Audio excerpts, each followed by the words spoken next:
Hola mis queridos amigos, nuevamente con ustedes su doctor Maximiliano Moreno, un médico rural ecuatoriano que les va a hablar a ustedes acerca de cómo ha sido la salud y vida en el Ecuador a lo largo del siglo XX y del siglo XXI.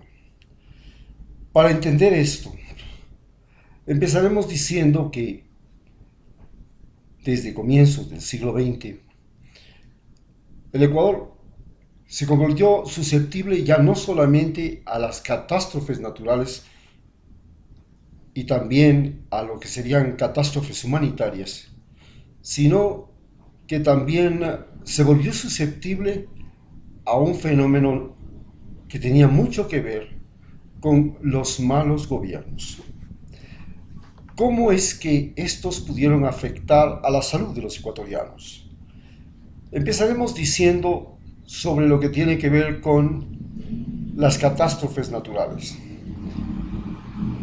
Primero señalemos que Ecuador está situado en el cinturón de fuego del Pacífico y por tanto posee numerosos volcanes activos. Es una zona altamente sísmica y confluyen en sus costas la corriente fría de Humboldt, la más grande corriente fría del Océano Pacífico, y la corriente cálida del Niño, la más grande corriente cálida del Océano Pacífico. ¿Qué sucede? La corriente fría y la corriente de Humboldt y la corriente del Niño tienen periodos de fluctuación en la que normalmente la corriente fría se coloca encima de la corriente cálida del Niño durante el verano, pero cambian de posición durante el invierno. Entonces, en el invierno la corriente del Niño está sobre la corriente fría de Humboldt. Pero, periódicamente, normalmente esto era casi con cierta regularidad hasta que comenzó este fenómeno del cambio climático, la corriente de Humboldt cada 20 años no quería ponerse debajo de la corriente fría o encima de la corriente fría de Humboldt, sino que la empujaba, y este fenómeno se llama el fenómeno del Niño. En ese momento, el mar del Océano Pacífico estaba más caliente, producía mucho más vapor y la cordillera de los Andes se calentaba. Había más deshielo, había menos glaciares y esto facilitaba a que los vientos con vapor que venían desde la gran olla amazónica, la enorme olla amazónica donde está el río Amazonas y todos sus afluentes, trajeran ese vapor hasta la costa y junto con el vapor que producía el mar, generaran enormes precipitaciones con descargas eléctricas. El fenómeno básicamente era un fenómeno hidroelectromagnético. La congelación del agua, la precipitación del agua, no se producía básicamente por el enfriamiento, que es lo que siempre vemos que se produce, sino que se producía porque se cargaban eléctricamente y luego se precipitaban las aguas con lluvias y torrentes y tormentas eléctricas. Impresionantes. Esto se llegó a acentuar muchísimo en ciertos periodos de la historia de Ecuador. Así, por ejemplo, 500 años antes de nuestra era, antes del nacimiento de Cristo, hubo una sequía tan espantosa que luego fue seguida de una terrible inundación. Se dice que los indígenas migraron a otros lugares o desaparecieron. Entre esos podemos contar la cultura de Bahía, la cultura, gran parte de la cultura de Jamacuaque, la Tolita. La Tolita se dice que inclusive migró a Centroamérica, arrastrada justamente por la corriente fría de Humboldt que la empujó, por la sequía terrible que había, les empujó hasta Centroamérica y posiblemente fueron el origen de los mayas. Pero a este gran periodo, se habla de 10 años, le siguió otro periodo enorme, también de otros 10 años, de tremendas lluvias, inundaciones. Normalmente, cuando viene el fenómeno del Niño, en la costa ecuatoriana todo se inunda, especialmente las zonas de planicies y especialmente las zonas deforestadas. Justamente este ha sido el factor fundamental para que en la costa haya una gran conflictividad por la tierra, porque luego de las inundaciones hay que volver a marcar los terrenos y decir, esto es mío, esta es mi propiedad.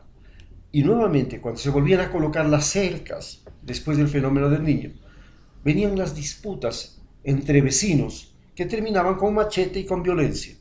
Y se creó una corriente culturalmente violenta, que es la cultura montubia, que utiliza mucho la violencia y mucho el machete para hacer respetar su territorio, su mujer, sus hijos. En cambio, en la Amazonía sucede completamente lo contrario. Mientras que en la costa hay inundaciones, en la sierra hay sequía. Y en la Amazonía también. ¿Por qué hay sequía? Porque los vientos y los vapores que vienen desde la Amazonía no son retenidos por los vientos fríos de los Andes que están calientes, ni por los glaciares de los Andes que están calientes también, y se van a la costa. Entonces, en la Amazonía se produce una gran fuga de agua, y esta gran fuga de agua cruza los Andes y se desahoga en la costa y en el Océano Pacífico. En cambio, en la Amazonía se produce una terrible sequía. Lo mismo que pasa en los Andes.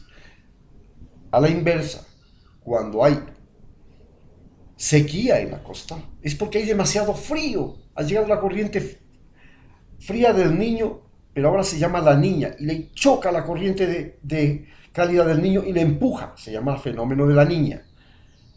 Y la empuja hasta que ésta adquiere suficiente fuerza para volver a empujarle a la corriente de frenarle, digamos, y hacerle retroceder nuevamente a la corriente de Humboldt. Y en ese momento en que le está empujando esa corriente fría, se congelan los Andes de manera tremendísima. Los Andes se llenan de glaciares. Todos los vapores que llegan desde la Amazonía se vuelven lluvia. Pero en el Océano Pacífico no se produce vapor. El agua es helada y hay sequía. En tanto que en la sierra se puede producir gran cantidad de lluvia, igual que en la Amazonía. Esto ha marcado el ritmo de la vida del territorio ecuatoriano y de los ecuatorianos. Pero sumado a esto, también este sistema de cambio climático ha influido fundamentalmente en la producción, en la alimentación, en la distribución de la riqueza, en el abastecimiento, y ha sido la principal causa de pobreza en el Ecuador. Y al mismo tiempo, la principal causa de epidemias dependientes del clima. Por ejemplo, cuando los inviernos son terriblemente severos en la costa, la malaria se enciende, igual que el dengue. Cuando los inviernos son terriblemente fuertes en la Amazonía, hay propensión a que se vuelva a reaparecer fundamentalmente la fiebre amarilla, también la malaria y todas estas enfermedades que son fundamentalmente transmitidas por mosquitos. En el caso, el segundo fenómeno que tenemos es este de las catástrofes humanitarias que han sido generadas por la movilidad humana. Hemos tenido catástrofes humanitarias generadas por la movilidad humana, que ha sido otro elemento muy fundamental. Por suerte, para los españoles y para América Latina, Ecuador, y para los ecuatorianos, Ecuador llegó a ser el lugar más distante del mundo antes de la construcción del Canal de Panamá. Había que pasar el Estrecho de Magallanes y subir o cruzar el peligroso canal de Panamá, donde está ahora Panamá, el Istmo de Panamá, que se llamaba entonces, y ahí había lo que sea de malaria y lo que sea de fiebre amarilla. Cruzar eso era altamente peligroso, y no se diga cruzar por el estrecho de Magallanes, donde los fríos, las corrientes marinas y el oleaje son sumamente peligrosos.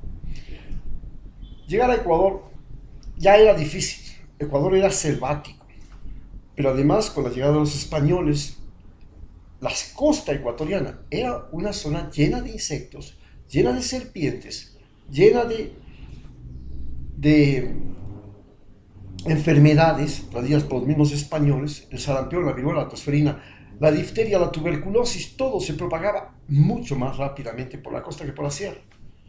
Y entonces eran territorios bastante difíciles de sobrevivir por las enfermedades. En la sierra era más fácil. Por ejemplo, la peste bubónica, que afectó a Ecuador, se propagó de manera tremenda por la costa y subió cuando se construyó el tren. Cuando se construye el tren, la peste bubónica sube e invade la sierra y logra inclusive afincarse en donde existía el camino del Inca, porque el camino del Inca tenía a los lados del camino unas murallas de rocas donde las ratas podían esconderse. Eso facilitó que la peste fuera casi imposible de sacarla de la zona andina en las provincias de Cotopaxi, Tungurahua y Chimborazo. Pero ahora, con el canal de Panamá, se dio otra movilidad humana y Guayaquil se volvió un foco infeccioso. La malaria y la fiebre amarilla acabaron no solamente con el cacao, sino que agotaron a los seres humanos ecuatorianos, porque ya en ese mismo momento, en el año 1912, se inaugura el tren Quito-Guayaquil y comienza el flujo de seres humanos de Quito a Guayaquil en apenas 3 días, lo que antes se demoraban 14. Y comienzan a circular todas las pestes que habían en Guayaquil y todas las pestes que habían en Quito. De Quito iban para Guayaquil y de Guayaquil venían para acá. Y se comenzó a propagar todas las pestes habidas y por haber. Esto no pasaba en la Amazonía, no había vías de comunicación con la Amazonía. La Amazonía no tenía mayores problemas, ni siquiera de población, ni siquiera de infecciones, porque era un territorio realmente difícil. No solamente porque fue difícil la colonización amazónica, sino que los indígenas tenían un sistema submigratorio de ocupación del suelo, en que un tiempo estaban aquí, otro tiempo estaban allá, otro tiempo estaban allá, y se iban moviendo de acuerdo a cómo se agotaban los recursos. Y en ciertos lugares sí se lograban crear o quedar más tiempo, y lo que les hacía más susceptible a pestes y enfermedades. En estas condiciones, cuando cambia la movilidad y en 1960 se comienza a abrir el sistema de transporte aéreo, ya se crea el aeropuerto de Quito para 1966-68, el aeropuerto de Guayaquil, y comienzan ya a llegar las enfermedades por vía aérea. Y entonces cambia todo este movimiento, y luego, con la nueva vialidad que tenemos con Rafael Correa, se propagan otras enfermedades, la chikungunya, el Zika, el dengue hemorrágico, el dengue. Aparecen nuevas enfermedades, y estas nuevas enfermedades se mueven mucho más rápidamente porque la velocidad por la que circulan los vehículos en las carreteras nuevas, que es el Rafael Correa, al mismo tiempo que el transporte aéreo, se abren numerosos aeropuertos locales y numerosos puertos, se abren puertos en cada parte, Esmeraldas, Manabí, Guayas, El Oro, se abren puertos en la costa, puerto de Misaguallí, puerto de Napo, se abren puertos para bajar por y subir por el río Amazonas, Puerto Morona, hace que comience a circular más enfermedades. Al mismo tiempo que circulan más mercancías, al mismo tiempo que circulan más alimentos, al mismo tiempo que circula más carne, más frutas, más productos frescos. Estos productos frescos, muchos de ellos traen enfermedades. Y así, Ecuador se vuelve un problema de salud que obliga al gobierno ecuatoriano a tomar medidas y crear una red de salud bastante buena, especialmente durante el gobierno de Rafael Correa. Pero el siguiente y terrible problema ha sido los malos gobiernos. Ecuador ha vivido en el siglo XX la tragedia de los malos gobiernos. Y en toda su historia, solo imaginemos que tenemos 104 gobiernos en 182 años 88 años de vida. Entonces, por favor, ¿qué locura es esta, no? Tener tantos gobiernos. ¿Cómo es que llegamos a tener tantos gobiernos? ¿Ah? Es la inestabilidad política. ¿Y por qué? Porque tuvimos una población analfabeta. Esta población analfabeta era la mayor parte de la población. Eran indígenas en su mayoría, eran negros, eran mestizos pobres, que no tenían acceso a la educación. Cuando por fin comienzan a tener acceso a la educación desde la época de Velasco Ibarra, y comienza a destapar, a hacer campaña educativa en los años 70, descubrimos el petróleo, y con el petróleo comenzamos a crear escuelas rurales y dispensarios rurales en todo el país, con el gobierno de Guillermo Rodríguez Lara. Y se crea ya desde 1968 el Seguro Social Campesino y el Ministerio de Salud, los dispensarios. Entonces comenzamos a tener ya una población analfabeta. Pero, ¿qué es lo que enseñamos en las universidades, colegios y escuelas desde ese momento? Les enseñamos, primero fue la enseñanza religiosa, Dios lo es todo. En segundo, ya no fue la enseñanza religiosa, se enseñó que la ley era lo más importante que existía y que el que violaba la ley iba a ser castigado. Pero nunca nos explicaron quiénes hacían la ley y nunca nos enseñaron que el mismo que hacía la ley hacía la trampa. Y tampoco nos enseñaron que las Fuerzas Armadas no estaban para proteger a los ciudadanos ecuatorianos. Bajo el pretexto de que estaban para proteger las fronteras del país, terminaban siendo sometidas a ser instrumento de uso de los Estados Unidos. Ellos decidían quién se queda y quién se va como presidente. Y siempre lo han hecho. Y teníamos una serie de golpes de Estado y hasta el día de hoy tenemos gobiernos completamente malos, completamente inseguros y que se soportan fundamentalmente en las Fuerzas Armadas. Y las Fuerzas Armadas fueron ecuatorianos formados para no pensar, para no decidir, solamente para obedecer. Pero en realidad fueron formados pero para obedecer al Pentágono, para obedecer a las clases sociales, a las élites, porque para ser oficial de la policía, para ser oficial del ejército, había que tener plata. Y si no se tenía plata, entonces no se tenía nada. No se podía ser oficial. Y tener plata, si no era plata, tenías que tener apellido. Tenías que tener relación con algún otro oficial anterior. Tenías que tener compadrazgo, amistad, relación con el cura, con el oficial, con el ministro, con el político, con el otro. Esos eran la élite. Entonces, cuando llegaban a ser oficiales, esos garantizaban a la misma élite, gracias a la cual llegaron a ser oficiales, su rol. No eran gente del campo, gente de la ciudad, que se movía a caballo, que se movía en bus, que se movía a pie, que podía llegar a ser oficial. Y eso es la principal tara que hemos heredado y de la cual hemos tenido malos gobiernos, y estos malos gobiernos han manejado mal la salud, han manejado mal la educación y nos han hecho un país susceptible a las dependencias. Ahora somos productores de cocaína, ahora tenemos problemas de obesidad, tenemos problemas de diabetes, problemas de violencia. Generamos una sociedad violenta. La primera causa de enfermedad entre jóvenes es los accidentes de tránsito y la violencia. Ese es el país en el cual estamos situados y esa es la relación que tenemos que manejar. Muchas gracias.